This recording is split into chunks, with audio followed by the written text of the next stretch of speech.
Hello, everybody. How are you?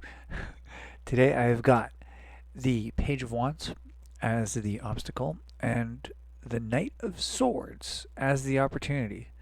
Both weapons. Let's get started with the Page of Wands.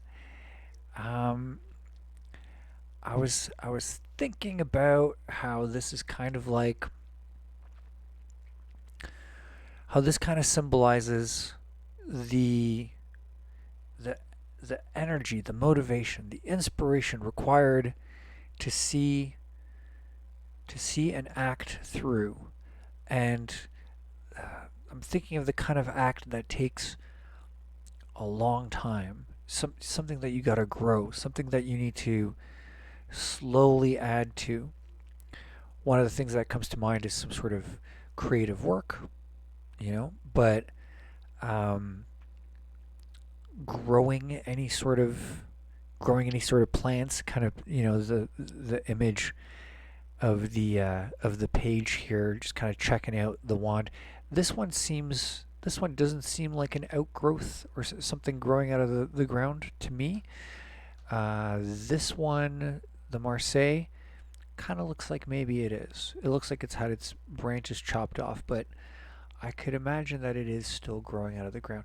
But yeah, so something that takes time to nurse, to build, and and generally the longer a project, you know, requires, the more time it requires, the more investment, the more reason a person needs to have, the more meaningful the reason behind it.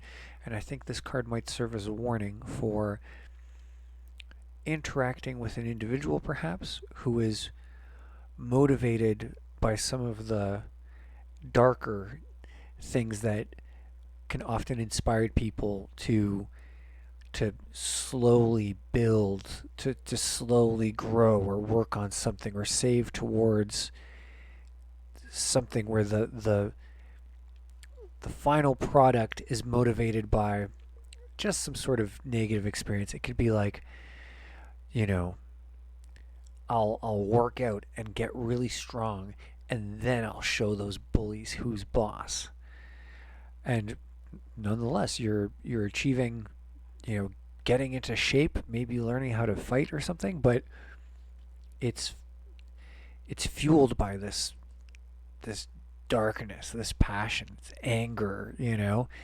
Um, you're inspired. You could be inspired by seeing people fail insofar as, you know how they compare and stack up to you. So it's like someone might have money now, but I'm going to make even more money. And then when they see how much money I have, then they'll feel, just. And I fully understand that revenge, whether we're talking serious, gangster movie or biblical revenge, or just something like some social slight that you feel this urge to retribute. Is that a word? You have the need for retribution. Um, these are powerful emotions that could certainly be inspiring, and I think that it could feel very empowering or addictive to have this drive all of a sudden. I mean, it wouldn't surprise me if for some people that was the first time they felt truly driven, was when they felt driven by hatred or the need for revenge or something like that. And I fully acknowledge that it is a powerful force that can motivate people, especially motivate people for long-term pursuits that normally they might not have the willpower or focus for. But it just kind of it just kind of sucks, because then whatever it is that you build for yourself, whatever thing you master or amass, it'll it'll always be, whether you realize it immediately or maybe at some later point in life, it'll it'll always be the byproduct of that, just that negativity. Um, yeah, I don't know. I think certainly it's worth considering what things motivate you to act, and just do a checkup on the things that drive you forward and see how many of them are aimed at some future event that feels wholesome, good, maybe communal, something something that comes out of love or caring or helping others, and which ones, if any, are driven by wanting to see someone else fail or suffer by comparison or something. I think it's good to do, good to just check yourself out. Then the Knight of Swords, Cavalier d'Épée. Épée is a type of fencing sword, I believe.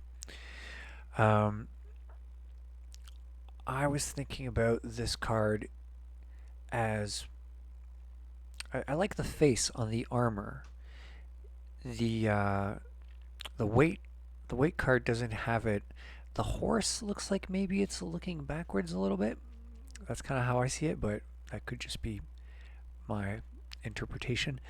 Uh, but but yeah, I really like the almost Janus like quality of the knight facing forward, but his armor facing back, and just those opposites, that duality, that juxtaposition reminded me of how often the the battles we fight, poetically speaking, the things that the just the just and virtuous undertakings that we, kind of like just talking about this one, like make sure do that checkup, make sure the things driving you are virtuous and just. I think a lot of times people will think to themselves, yeah, no, like the things that inspire me they're very just, they're very noble, they're humble, they're good.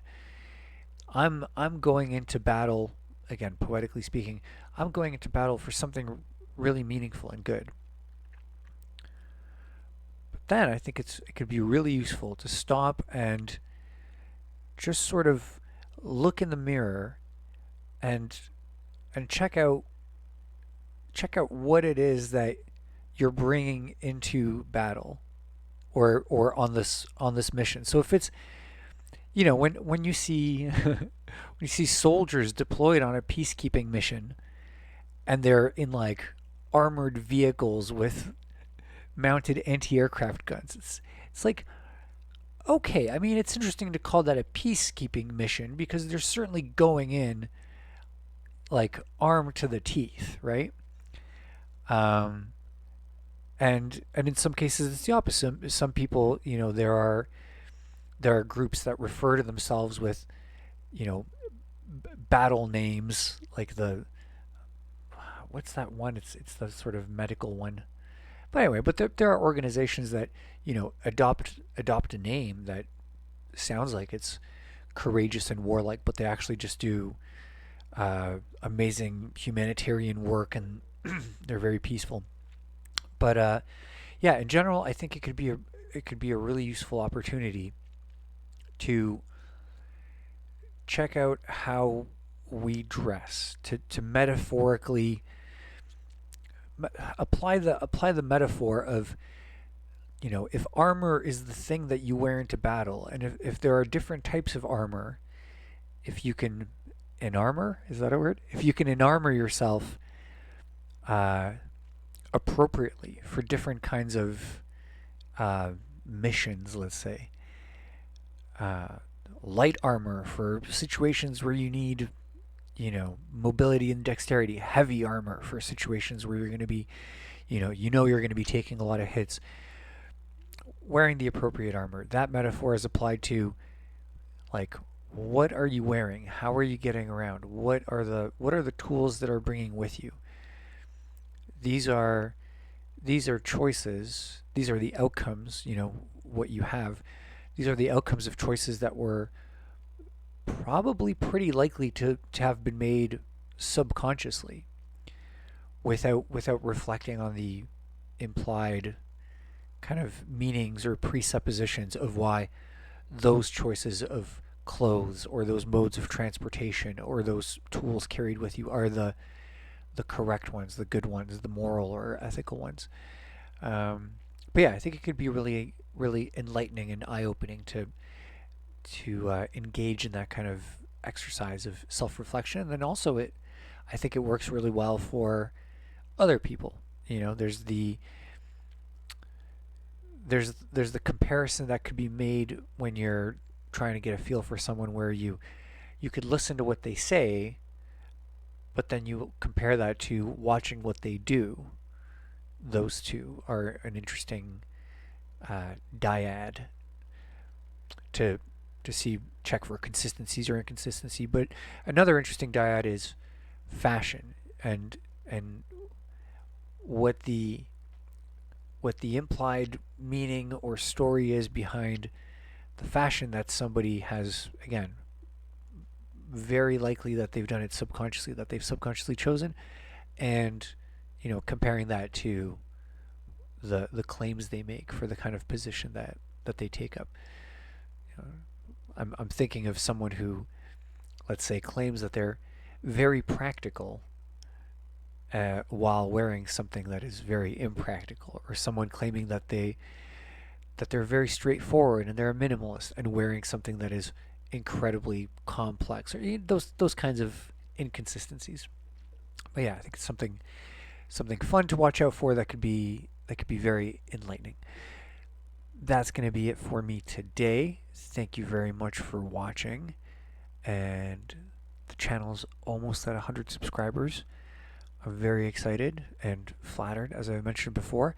I'm going to be rolling out a radically different sort of feature or approach for the short videos. I hope it's not going to be too shocking. I hope it's not going to be too out of the ordinary, but it's something that I've wanted to do for a while, and it's been taking me a while to prep, and I figure a 100 subscriber milestone is an apt time to do it. So I don't know, if everything keeps going the way it's been going, I'm guessing we'll hit 100 sometime in this coming week. So look forward to the new format, and I would love your feedback. Beyond that, thanks again for watching. Drop me a like if you enjoyed the video. Feel free to comment free reading to be entered into a draw for a free one-on-one reading. I'll talk to you tomorrow. Take care.